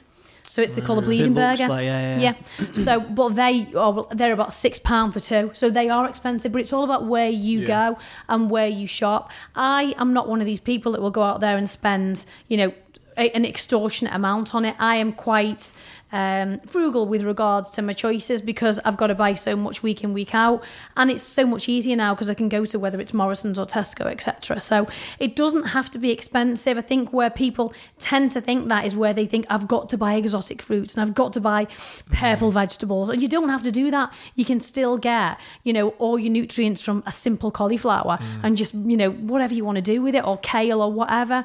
There's so many great things you can do. One of the favourite things that I do is I get kale and I'll put it in the oven, bit of olive oil, and I'll make kale crisps. And honestly, they're great. They're just great. I've had them before, they're lovely. Takes about 10 minutes, that's it. But there's so many cool little things that you can do. And, don't get me wrong, I still have my normal crisps and everything, but it's just nice to experiment every now and again, with things like that. And I guess once you've done the kind of first shop as well, you know then what you're doing as well, don't you? That is key, that is the key. And especially in this day and age, if you're shopping online and you're a digital shopper, those things will always be in your basket. So it's dead easy. So when I shop on Ocado, all I do is press repeat shop. Yeah. It takes 2 seconds like that. Yeah. So actually my shopping is easier and quicker than a carnivorous counterpart that goes to Tesco. Because it's just so easy. And even if I go to wherever it may be, Waitrose or Morrison's or Tesco, Asda, I know that I can go to the free from aisle and have a little shop around there. And now they've all got vegetarian and vegan fixtures. It's really easy. It's a destination purchase. I walk to that section, I fill my basket, I'm out the shop. I don't have to walk all around the shop looking for things. And it is really easy. And, it's like anything. You know what? If you like your beef, you can buy cheap beef or the finest beef. Yeah, of course. It's the same with a vegan diet. You can buy the finest vegan burgers at £10, or you can go for the normal ones that I get. £8 for 150, eight of them for 150. So it all depends on where you push it, really. Can I just, when you have your cheat day, do you feel like sluggish and different compared to the other 6 days? A little bit, because what I do is I have so much sugar, I put myself into a carb coma. I literally love sugar. I am just unbelievable with it. Is that because you just love it because you just haven't had it for 6 days? No, because I do have little bits of it during the week because I need it for energy as well. If you think about it, if I'm doing a 7-mile run one day and let's say 10 mile on the bike in the evening, then I'm also going in the gym for an hour doing weights, I need some energy and sugar I use in moderation. I'm not saying that, I use it all day long, but I think it's just because I know on that day I can have what I want. So I'll have the sugariest cereal, I'll have sugar in my coffee, I'll have sugar in everything. I become Elf. Literally everything is sugary syrup, candy cane forest, you name it. But literally it's just because I know that day I can have what I want. Yeah. And I've always been more of a sugary person than savoury as well. And I think that's because over the years, I'm one of these vegans that doesn't really like to have meats that would even remotely remind them of what meat tastes like, because I don't see the point in that to me. But I know, and I have full respect for the new vegans that are coming through and people that are changing into flexitarian diets and vegan diets. They want the taste of a chicken or they want the taste of a fish. I personally can't think of anything worse. So the vegan burgers that I get are more like pâtés with all different kinds of vegetables in there and nuts and things like that. You won't really see me going for something that tastes like meat, because the whole reason I gave up those things is because I have a negative connotation with that taste being an animal. And have you ever been, or are you now that kind of vegan who maybe look down the nose at someone who can't quite understand, can't believe you'd eat meat, or... Because there are vegans like that, aren't there? There are, and it's very easy. It would be very easy for me to be that kind of person. It would take no effort whatsoever for me to slip into that role. However, I am a believer and I'm mature enough to understand everyone in life has their personal choice. Obviously, if we were in Lisa's world, everybody would be vegan and bunnies would be everywhere and it'd be a happy little place, rainbows and sunshine. But I'm not stupid enough to realise it isn't going to happen. It's unrealistic. So, I sit around business meetings with guys, 6 or 7 of them, and they'll all have steak and I'll be there with my salad. And that doesn't piss you off? No, it doesn't piss me off. There is a part of me that I would never say, but I would obviously, my preference would be if they all join me. You'd be like, right, that's it, I'm leaving. But I'm not going to do that because it comes to personal choice. To me, eating meat is and always will be cruel, and I only associate it with cruelty. It's why I've got a tattoo that says cruelty free. It is cruel, so I would not do it. And if other people don't see it as cruel, I can't do anything about that. It's up to people to make that decision. And what I will say is more and more people are making that connection. Look at David Attenborough, right? David Attenborough is in his 90s. He's ate meat all his life. As you know, he's been doing a lot of these documentaries, One Planet, etc. And he's been working with some of the lead researchers at Oxford University on this whole, the planet's only got 10 to 12 years left if we continue to ravage it at the rate that we're... Yeah. If we continue at the rate that we are eating meat, because meat is causing, the whole livestock thing is causing so much issues with regards to, it's taking all the water from the earth. Yeah, methane is a big one. Exactly. Yeah. It's taking all of the space because there's so much livestock, all the different things. It's reducing the quality of the soil, etc.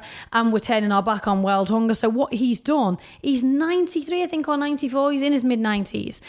After doing all of these documentaries, I mean, it's just the most inspiring thing ever, this. He's actually gone vegetarian. With most of his days, he's quoted as being vegan. Really? Yeah, and David Attenborough is in his 90s. If he can do that at 90, then... Yeah. Exactly. But he realises the connection more so from an environmental point of view, because he's seen the papers that say, do you know what?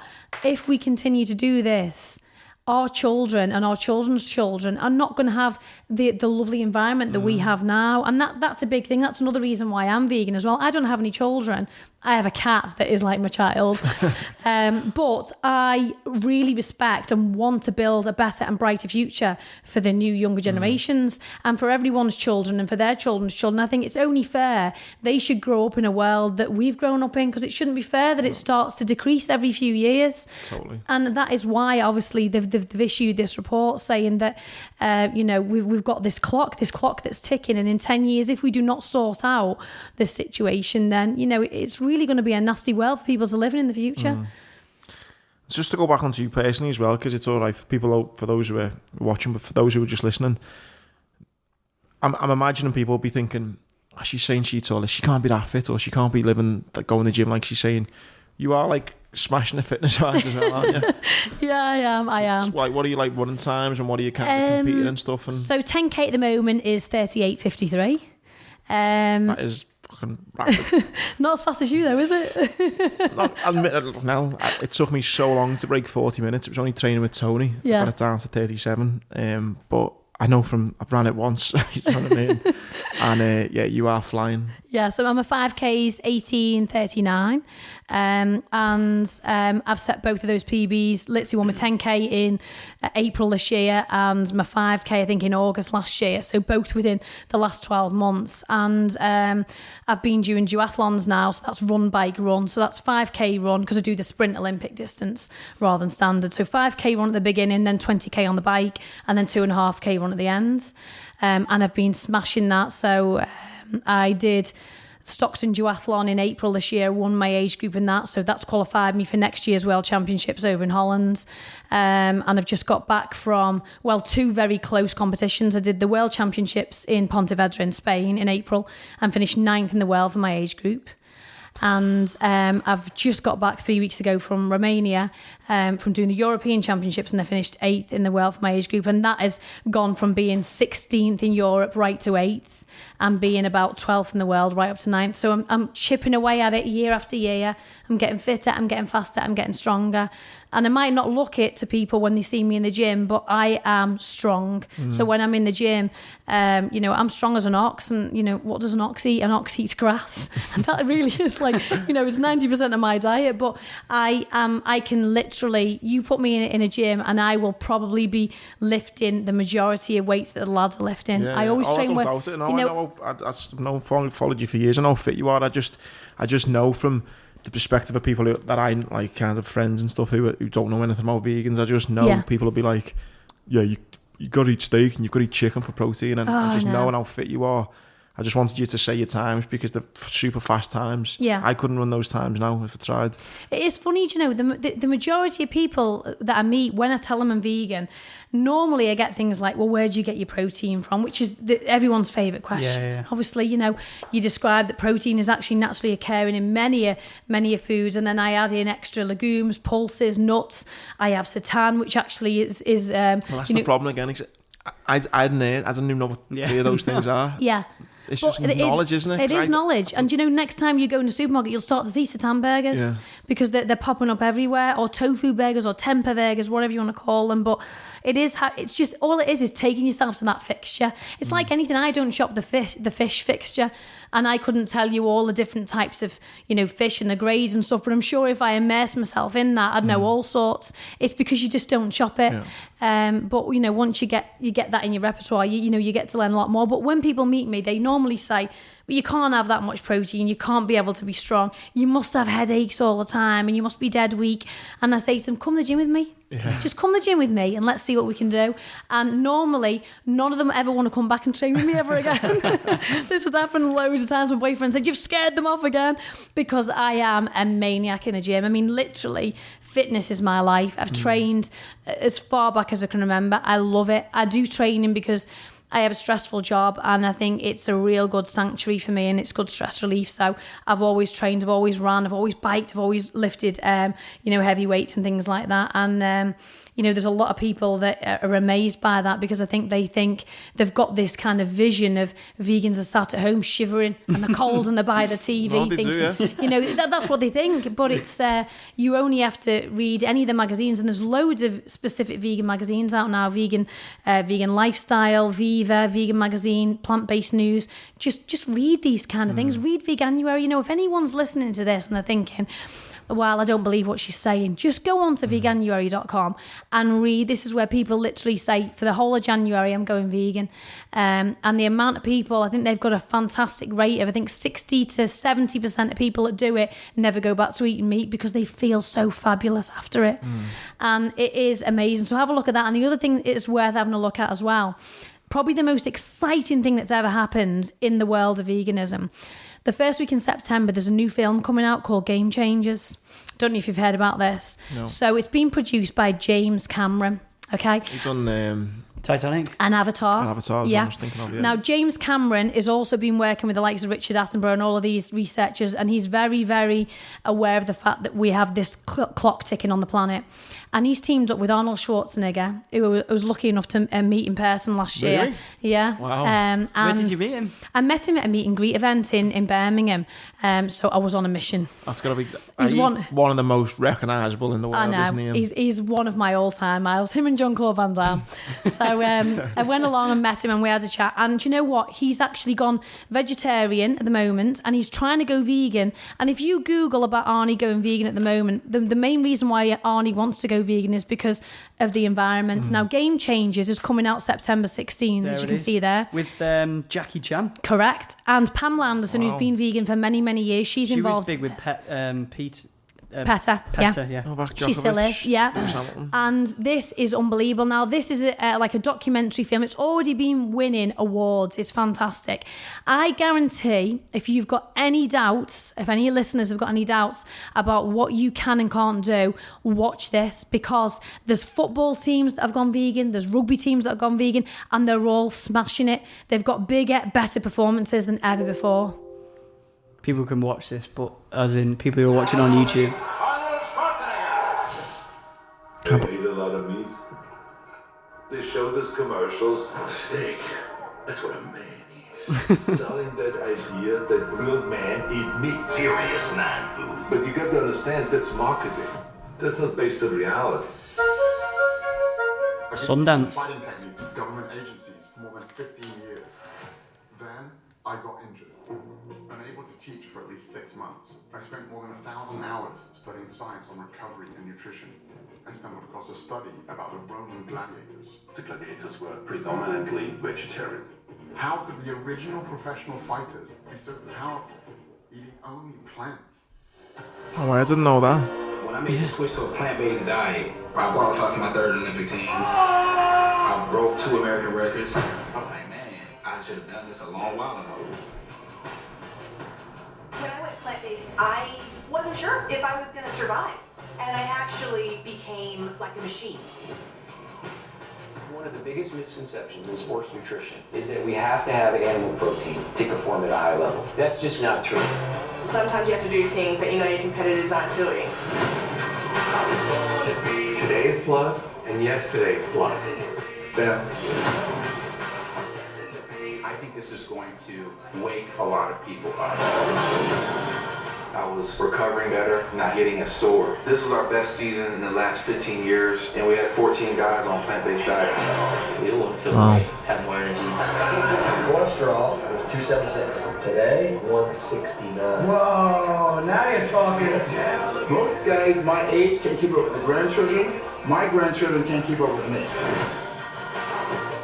It's not one set of dietary guidelines for improving your performance as an athlete, another one for reversing heart disease, reversing diabetes. It's the same for all of them. Someone asked me, how could you get as strong as an ox without eating any meat? And my answer was, have you ever seen an ox? I Oh, it's quality. Yeah, it looks Yeah, amazing. it's going to be. Let's all go to it. I'll take you as a treat, okay? I'll take you as a treat. But it's you just don't look at someone that big, that bodybuilder. Then for anyone, he's one of the world's strongest men. He's unbelievable. He really is. And there's a lot now. If you actually go on any of these kind of, if you go on veganbodybuilding.com, plant-based news, etc., you can search for these vegan bodybuilders. Yes, you are right. A lot of them have only changed their diet and become vegan in the last few years, but it's phenomenal what they're actually achieving. Even then, you say now they've noticed the increases the last few years. Huge, yeah. It's like, to be honest, I know this sounds really corny, but it's like the biggest and best kept secret. It really is. It really, really is. And I think as well, like just speaking to you honestly, I think the biggest thing is kind of, you've kind of been awoken to a little bit, but then you've got to get off your arse and go and kind of submerge yourself in it and learn about it. I always say this cheesy line, and I always talk about Liverpool Harriers, and I say, you know, I think I said that on one of the podcasts already. I probably said it a million times because I just think it's so true. It's like, if you want to be a millionaire, the first thing you should do is go and hang around with loads of millionaires, and you'll start picking up on the little things that they do. When I wanted to break the 10k record, I thought, I'm just going to go and hang around with all the best runners in Liverpool. Brilliant. So I went and joined Tony and started training with them. And I started improving. And you've got to switch up your mindset to surround yourself by those you want to be like. Yeah. So it's easy to go, oh, I can't be a vegan because it's too hard to prep me food and know where to eat. And if you're trying to do it on your own, with not reading the magazines we've mentioned and the documentaries and reading the right books, then yeah, it will be fucking hard. Just like it was hard for me running on the beach on my own. Yeah. Not having no training regime. The second I surrounded myself by people with similar goals, similar mindsets, it became easy. Yeah. So I think the vegan thing would be easy, and a lot of people's excuses, mine included, of, I don't know what to eat. Yeah. It's because I've not surrounded myself in that same atmosphere of people who are doing it every day. That is so true. And do you know, it's one of the reasons why back in, I think it was 2007, I wrote that book that I was showing you earlier. Which one? Yep, Gone in 60 Minutes. So that's actually available on Amazon, and that is just a very, very small, easy to read. The reason why it's called Gone in 60 Minutes is because it's a book you can read in an hour. And it's a health and fitness bite-sized saviour. And what I did is I did exactly what you just said. I bought every vegan journal, I bought every vegan magazine, I watched every vegan documentary, and I immersed myself into it so I could put myself in the mindset of someone that wants to take that change. But also, I didn't want to alienate people because it's really about health and fitness. So it's split into 4 chapters: diet, supplements, workouts and motivation, and it just gives people a little kind of taster over what they can do on a vegan diet, and little things that they can also do with the fitness, not even relating to vegan at all. Little tweaks you can do with your fitness to get amazing results. Like, I've seen a lot of very stressed out businessmen over the years, and they come and they sit with me and they say, God, but how do you get your 6-pack, and how do you keep it when you're in such a stressed out position, and you know your stress levels must be dead high? And this is actually something that's really predominant in this world we live in today, because stress has never been so high. And I say to them, do you know what? Look at Chinese herbs. And this is a big, big takeaway for people, because your stress hormone, cortisol, if that is high, and if that is a higher level than what it should be, what happens is it's very, very hard to lose belly fat. It's very hard to lose fat around the abdominal area. And you can take really simple Chinese herbs like ashwagandha, kind of Korean ginseng, all those kind of things. You can go and you can get yourself from your health food store. And honestly, just do it for a few weeks and you'd be amazed. And there's loads of really key kind of takeouts in there about that aren't necessarily pushing the vegan thing, but are just pushing your general health and fitness to try and carve out your kind of dream physique and things like that, which is what I set about to do. But there's a good vegan slant in there as well for people that are interested in it. Do you take any supplements at all, or you do, yeah? I do, yeah. So I take a vegan multivitamin, which, by the way, if anyone doesn't take a vegan multivitamin, swap out the multivitamin that you're taking now. This is another really big secret, because your vegan multivitamin is fortified with much higher amounts than your normal multivitamin. So think of it as like your mega powerful vitamin. And actually, it tends to be cheaper as well. Just change your multivitamin. So it's just called a vegan multivitamin. I get mine from Holland & Barrett. It's about £6 for 2 or 3 months supply, and it's great, and I take that every day. And the other one that I take is I take a vegan glucosamine for the bones and joints because I'm training so much, because I'm lifting heavy, because I'm running long and I'm biking hard, etc. I am aware that, you know, whether you're a vegan or a vegetarian or a flexitarian or a meat eater, you need to just supplement it because you're just losing so much all the time. You know, if I'm training for 2 or 3 times a day, I know I've got to put back in. So I'm not an actual, like, I've got lots of supplements in there that I recommend to people, from Chinese herbs right through to the vegan multivitamin that I'm talking about. But I think it's always nice just to top up, not because I don't get those things in my diet, but I just want more to be powerful. Yeah, no, totally. I'm definitely considering it, you know. Would you This has proper inspired me, this. I knew it'd be dead informative, and I've always, like, I've become more and more aware of it, like I've said, with documentaries and stuff. But I think the key thing's missing is just that having the excuse of thinking, but you've kind of blown out in a positive way all the reasons why actually, you know, it's not actually that hard. I think the hardest bit, Andy, is making that first step, and that's whether you want to do vegan for one day or vegan for a week or a year. It's making that first step, because it is scary for a lot of people that listen to this. It's scary, and they just think, do you know what, vegan food, where is it? It's like astronauts food, it's random, it's going to taste awful, but it actually doesn't. You know, we've got vegan marshmallows in there that in taste tests they come out better than normal marshmallows, and there's no beef gelatin in them.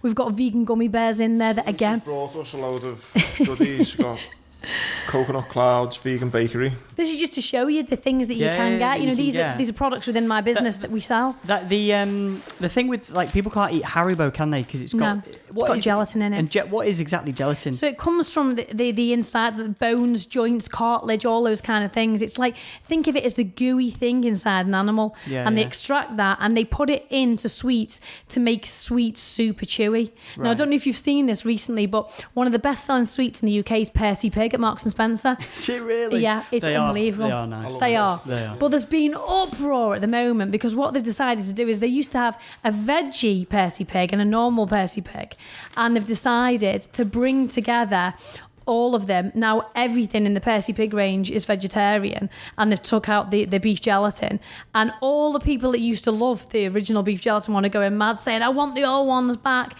when these ones actually taste far nicer and they're far superior and they're healthier for you, and you're not having to take animals insides, which to a child is gross. If you tell a child they're having sweets that's got animals insides in, it would be gross anyway, wouldn't it? So there's been uproar over that, and I find that quite amusing, because next time you're in M&S, have a little look, you know, and see what you think. But all of our sweets we make without any gelatin in. So a big lifelong kind of dream of mine was to create a business that doesn't use any animal products. And when I first started the business in 2001, I was absolutely fuming. I was fuming because there was hardly any sweets on the market that were vegan. So I thought, you know what? If there's none out there, I'll import them. I'll make them. I will find brand partnerships and I will take them to market.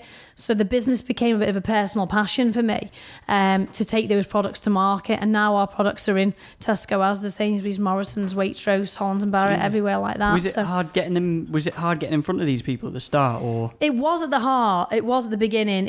There were closed doors because people were just like, oh, do you know what, Lisa? It's too way out there, and it's too kind of niche. So we always started out with a bit of a challenge, but we've grown that business from being a 2 million business to being 6.5 million this year. To put it in perspective as to how big that business has grown, and we've amassed a massive amount of loyal consumers, and our products are stocked in all major supermarkets now. And we've had to go in and we've had to do all the Dragon's Den style pictures. We've had to stand in front of the buyers in Tesco and tell them. You can imagine the passion that I've got for it. So I go along to some of these meetings as well. It helps, obviously, having a vegan there to talk about the passion about why, you know, the vegan consumers looking for these kind of things in store. What are those things like? So what are they like when you go to Tesco? Like, are you just so there's like a few people there. Are they like head buyers? Normally you've got a grocery director or director of buying that's there, and then you've probably got a junior buyer and a senior buyer. And they're just grilling you on, like, they're tasting it. Everything. They will grill you on the category. They'll want to know from you, first of all, what are all the reasons why I should list this product? Why is it so goddamn good? Why are you in my ear about this product? So then you talk about the price and how we can, outback the price, etc. We talk about the taste, and we've done, research with lead users and consumer tests to let them see that it's coming out on top in blindfold taste trials. And then we talk about where the market's going, 700% increase in vegans in the last 2 years. There's no market that can come across with that. So we've got all the compelling market data. We give them all the spiel. We let them taste the products, and then we tell them what the size of the prize is and say, if you stock this product in 700 of your stores, it'll give you this return year on year. It'll bring these people through your door. And actually, we've got really good success stories to say that, because we then we drive footfall to store, and then when the vegan consumers are in the store looking for our products, they're then in the store and they'll buy other products. So it's a good selling story to have. But it's hard. We sell to anyone from Tesco, Asda. We've even done it in America to Walmart and the likes of Target, etc. And we export our products all over the world to Australia, Slovakia, Slovenia, Denmark, Switzerland, you name it. And it is always hard going along and speaking to a buyer, especially if a buyer is not a vegan, because you've got to educate them like this process we've gone through. It's a slow burn, it's an education, and they have to understand the category, and they have to understand the consumer that's shopping the category. But it all comes down to numbers with these guys, and they just want to know, if we put your product on shelf, is it going to sell? Is it going to work for us? Is it going to bring consumers into the store? And that is really what you kind of focus your presentation on in any of those meetings. Are they on Amazon? Or not? Some of them are. Some of them on Amazon, and some of them are in Ocado as well, and Sainsbury's online. Sainsbury's and Holland & Barrett are two of our key retailers, and they're in all good. We deal with all of our products are stocked in 500 health food stores in the UK, so they're all the independents, and then obviously the likes of all the supermarkets as well.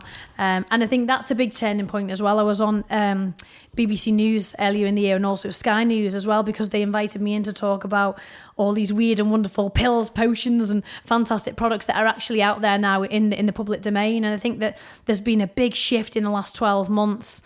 I call it the Greggs sausage roll effect. This kind of new effect of vegan and vegetarian products being so much more well accepted, and meat eating consumers also just accepting them, whether it's only having them once a month or once a week. It's all driving interest in the category. So I think that is important. But they all taste great. Our products and all the other products that are out there. I'd just say it's Bravura.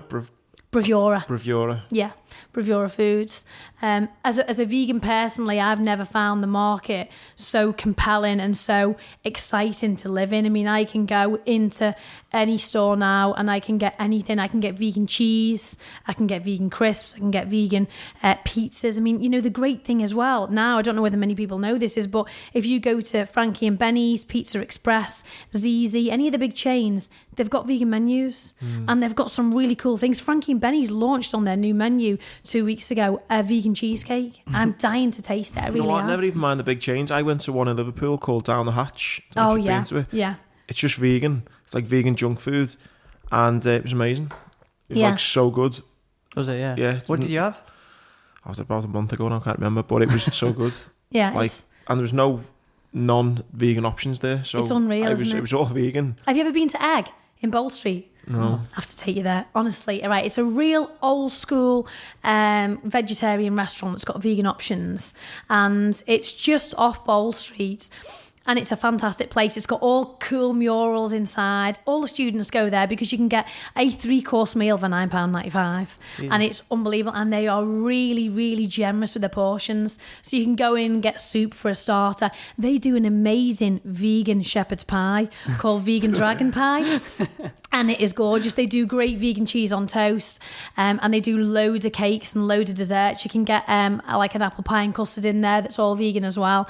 And the guys that work in there are dead funky, dead cool. They're like me. They've got tattoos all over them, very pro animals, etc. They're just really great guys to be around. It's a great vibe, free Wi-Fi in there. I go in there and I do business meetings because it's just great. I just go in there, get a bit of escapism, do some emails.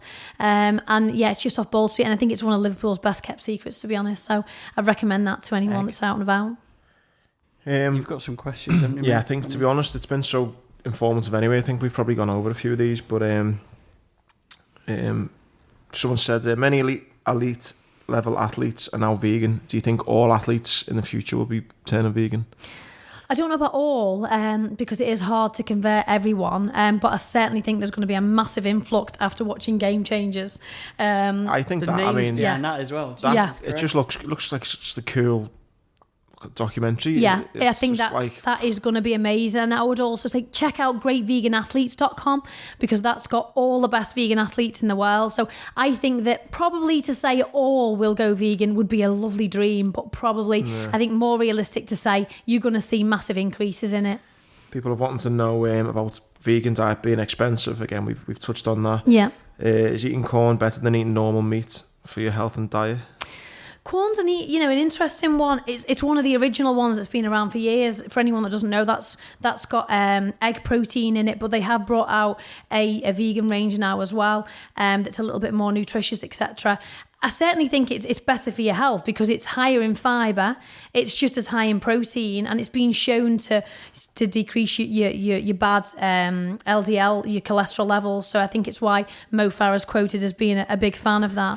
Yeah, he does do the adverts. He loves it. Yeah, he loves it. I actually don't take corn. I'm not too keen. I can't take the original corn because it's got egg in it, but the vegan stuff that's come out, I prefer a softer texture, so I take things like, I use a brand called Cauldron, and Teifu, which is a tofu, which is like a marinated smoked tofu and things like that, dead easy. You don't have to do any preparation with it, just cut it up, throw it on salads or put it in the oven, whatever. It's really, really easy. This one's a bit more about animals, which would be interesting. So what happens to all the animals if we are no longer to eat them? I accept that we eat too much meat as a species and we should eat less of it and eat good quality when we do. But what of the chickens that run around the fields and have their eggs collected? What of organic, ethically reared farm animals? They will simply cease to exist. Surely a short, fulfilling life is better than no life.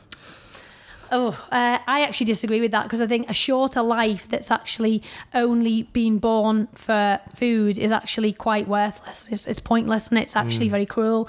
So in response to the question, I would say, what happens to all the animals? Well, the good news is you wouldn't be breeding all the animals to kill them, so there wouldn't be as big an industry. You wouldn't be breeding all the chickens to do the eggs, etc., because obviously fewer people would be eating them, and you wouldn't be breeding all the cows. We'd have more space to grow crops, etc. So it would give any animals... Kind of knock-on effect, isn't it? I mean, the question, kind of fair point, but it's a knock-on effect. Once you stop, there's going to be less animals. Demand. Yeah. So it's just a decrease in demand, and then all of the farmers. Another thing that's interesting to go in and have a look at is how many farmers, this is livestock farmers, have actually decided in the last few years to go vegan and to become vegan farmers, because they are so upset by the amount of things that they've seen, and they just can't do it anymore. They can't send the animals to slaughter. Well, we had John Bishop on, and he's been a vegetarian for a number of years, and he said he walked into an abattoir at the wrong time, and that was it. He said he'd just been a veggie from that day on. Yeah. It's one of the worst things ever. And I think that people are now realising that animals are not this kind of... They're not a fake being. They're a real being. They have feelings. You only have to go on Facebook and you'll see footage of cows crying when they're waiting to be slaughtered because they can hear their other cows that have been out there with. Yeah, it's horrible. Baby chicks being ground up because they're a male chick. Male cows being sent to slaughter because they're no good. It's awful. My little girl, we've got a dog. She's got a horse. She's got guinea pigs. She's got hamsters. She absolutely adores animals. And it's some fucked up things you see. It's awful. And you know what? Especially when there's nothing. I know Ricky Gervais is a big animal. He's brilliant. He's really good, isn't he? Yeah. And some of the stuff you think when you see some of the stuff, honestly, like it riles me up so much. You just want to take, I saw something with a dog and it was fucking horrible. You can't unsee it. There's nothing worse than and I just want to take that guy out in front of his family and fucking execute him. I know, it makes you... The bullfighting one in Spain gets me. They were taunting this bull the other day, and then it thankfully butted the guy, but you just think that bull is getting... Yeah, it's Spain, awful, it really is, yeah. And all the blood sports and everything like that, there is so much cruelty that goes on and has gone on for many years, and the one thing I will say is, thank God, this is one of the good things of social media, because I do think there's a lot of negatives that come with social media, particularly with regards to social interaction and what it's done for the human race. People just don't talk to each other anymore because they live on the phones. But the beauty about social media is it's making this information available, and people can choose to see it. And once they do choose to see it, seldom do they go back to eating the meats that they ate. It's a good question, and you've already answered it, but I mean, just what you do in these situations. She put, does she stick religiously to be a vegan, which we know, or how does she relax? For example, to be a bit polite. So, for example, I invite you around for dinner, and it's like, how do you do that? Because again, if I invited you around for dinner, it's that kind of, I don't know what Lisa's going to make. What you kind of do for that kind of... I wouldn't put you through the stress of doing that. I would pre-warn you, or I would help you, or I would literally say, do you know what, I'll bring some stuff round, because once I've done that once with you, the next time I come round, it's absolutely easy. Because it sounds so silly, but I bet you that would be a big thing. I bet you some people have probably tempted with it and thought, oh God, I'd feel a bit awkward in a restaurant or going out with my friends. Yeah, and say, do you know what? It is, but on the same hand, I'm also met with the same amount of people that ring me up and say, please just come round because I want to cook for you, because I want to be creative. And I think it's inspiring people. So I would say it's 50-50. Half of them are scared out of their brains and think, other than lettuce, I don't know what to give you, love. Yeah. And then the other half are like, let me do it, because you know what? It's going to make me be creative. I went to a restaurant recently in Southport called The Office, and good in there, it's really good, isn't it? And my boyfriend rang ahead and said, look, my girlfriend's vegan and we don't want to come across, and we don't want to just have melon for starter. We want you to really push the boat out. And he was like, yeah, that's fine, mate. I've got no issues. I have never been given such amazing, botanical inspired, excellent food. It was unbelievable. There was butternut squash filled with 4 different other types of vegetables, done with a little bit of tofu. There was all kinds of stuff going on. It was the tastiest thing. It had been pre-cooked in fennel, and it was just, honest to God, I defy any meat eater that would eat that and say, do you know what, it doesn't taste nice, because it tasted amazing. So everything's really down to preparation. My friend Robbie was a vegan. He's asked me loads of stuff, but again, we've thankfully covered a lot of it. Why do bottled items sometimes only state vegetarian on them after reading the ingredients show no sign of having any animal produce in? That may well be because they share a line with products that are produced that may contain milk. So the law basically says that you can't necessarily call it vegan in some respects if you share a line, or there might be traces of. So you have to be careful with what you may or may not say. So there's a lot of products out there that are completely vegan, but they can't necessarily put it on pack. So the safe thing is to say they're vegetarian. Going back to the Percy pigs, they are vegan, I think, at the moment, or certainly the veggie Percy pigs are vegan, but they'll probably put vegetarian on the pack because it's just easier, unless it contains beeswax, which then means it's not vegan. Do you think food packaging in shops is labelled clearly enough, especially if you're not familiar with the store or products packaging? Personally, I think it's really hard. Yeah, that's a good point, and I agree with that reader. I think for me it's easy because I've done it for years. I could do it with my eyes closed. For new vegans that are coming on board, I think it does need to be better, and I think the one thing that's going to help that is certainly these new fixtures, because you can go into Tesco now and there's a vegan fixture. You can go to Holland & Barrett, there's a vegan fixture, and it's dead easy. So I'd say go in there and go to the vegan fixture, because everything within there is safe, everything within that fixture is safe. But I do think generally the industry needs to get better with its labelling, for sure. It's interesting with Robbie as well. One of the questions he said was he got into it. I think he had an ex-girlfriend whose dad was diagnosed with cancer, and he'd done loads of research into it, and one of the reasons he went vegan with him, and he stuck to being vegan. Yeah. And he said, it's true, people with cancer are encouraged to go more towards the vegan diet. They are, yeah. They're encouraged to go on a low residue diet and normally things that are very easy to pass through the guts, and plant-based. And because plant-based or vegan diet is high in fibre, it's low in cholesterol, it's very, very good because it's full of antioxidants. You need your antioxidants. Your antioxidants have got to be high, especially if you're having chemotherapy and things like that, which is why a lot of people go down that road. And also people with weak immune systems, I'd say, if you are out there and you get a lot of coughs and colds, try a vegan diet for a while, because you'd be amazed.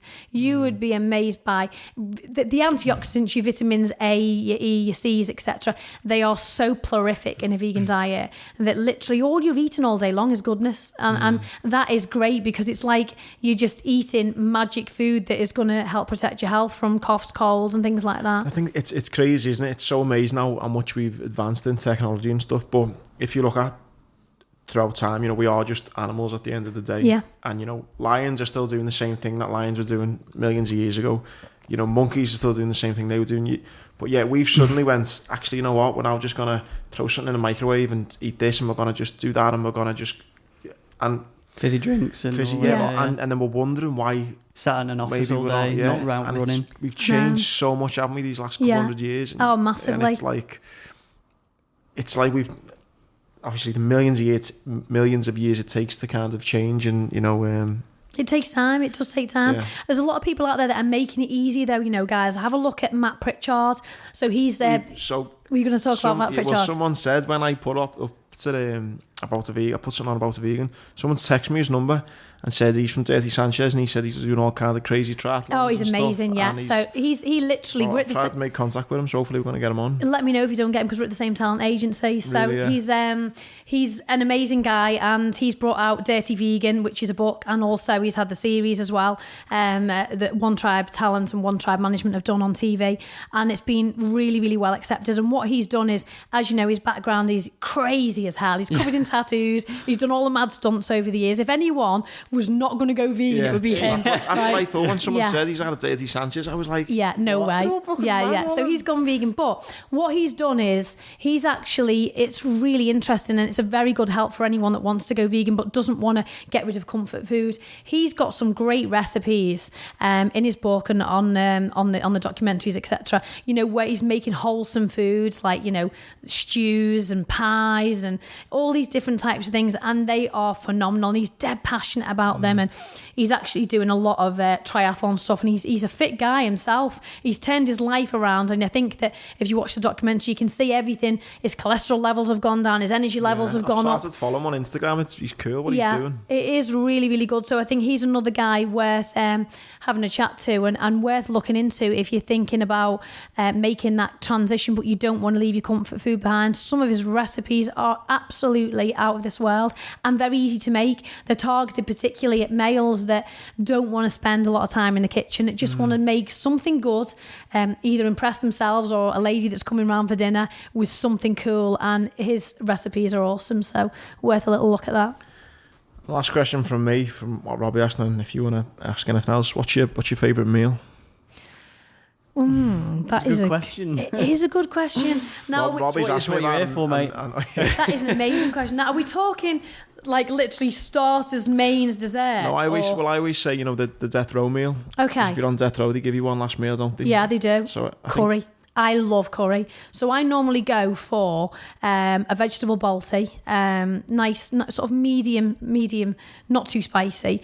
And I would go for that really because I think it's, I'm quite a big lover of Indian food. Yeah. And actually, again, it's another one that a lot of people don't think you can eat. As long as you go into an Indian and you say, show me the stuff that hasn't got any ghee butter in, or can you do anything without animal products in? It's very, very easy to eat vegetarian and vegan in an Indian because of, their culture. I was just about to say, it must be quite like, I thought they'd look at you like with two heads, like no, because their culture is literally, their culture is that the cow is very holy to them, so they understand it and they're with it. So I think it would be probably curry for me, because I absolutely love it. Can't get enough of it. Question to you, Tom: are you considering? To be fair, I feel like my discipline isn't up there to do it, but I would like to try it for a month. Whether I'd hold out after that month, I don't know. Yeah. I think but I do really do want to go and watch that documentary. Yeah, it looks good, doesn't it? It does look awesome. I think I'm definitely going to make these little changes, and I think long term, though, I think it's something I want to try and work towards, And again, like girlfriends I've had in the past, I've had a couple of different girlfriends who have been either veggie or bordering vegan. It's interesting, isn't it? Yeah. And have they been roughly around the same age group?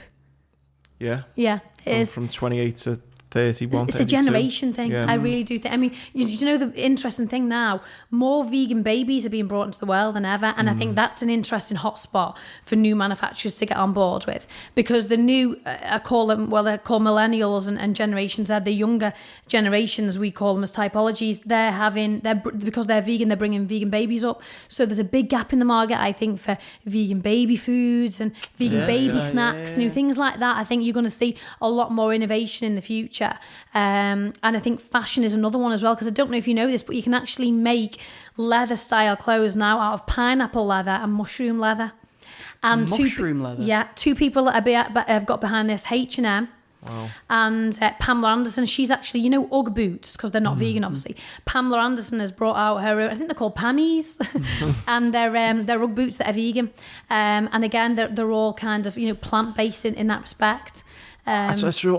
Like, again, just through knowing what I've known, literally the last kind of couple of months and the research I've done before kind of speaking to you, you almost just want to shake people and make them realise the kind of the animal stuff as well. But I think for me personally, just more the world, because it's like, it's if you said to someone, right, if you don't do this, you're not going to have any Wi-Fi, and you're not going to have any mobile data, and you can't go on Instagram, you can't go on WhatsApp.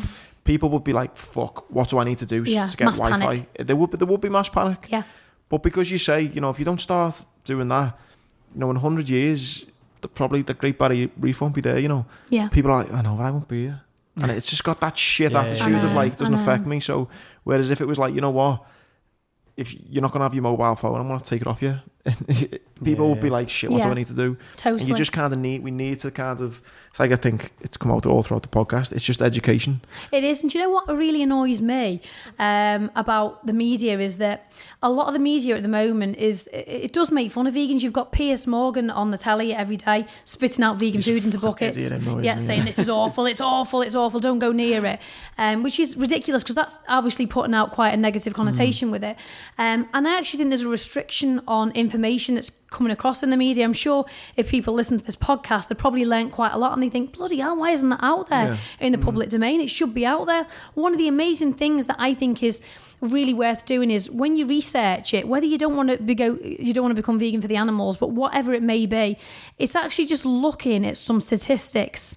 And you can go on any vegan websites to get this into basics, breaking it down into a formula.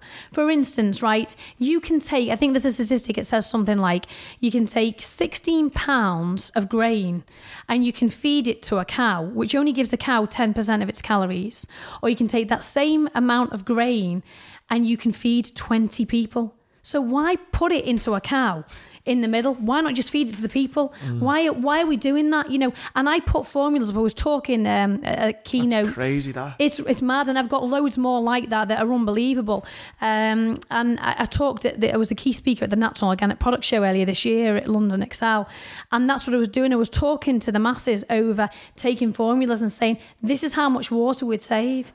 This is how much food we could do. These are how many people we could feed. All the world's hunger we can solve by going meat free. And why wouldn't we want to solve it? And you start digging into it more and more and more, and it goes beyond animals. It goes into so many different things: protecting wildlife, protecting the planet, protecting your health. You know, there are so many faceted angles that you can look at, that the question is no longer why vegan, it's why the hell not. And that's where we've come to today. What a way to end. That was a perfect way to end it.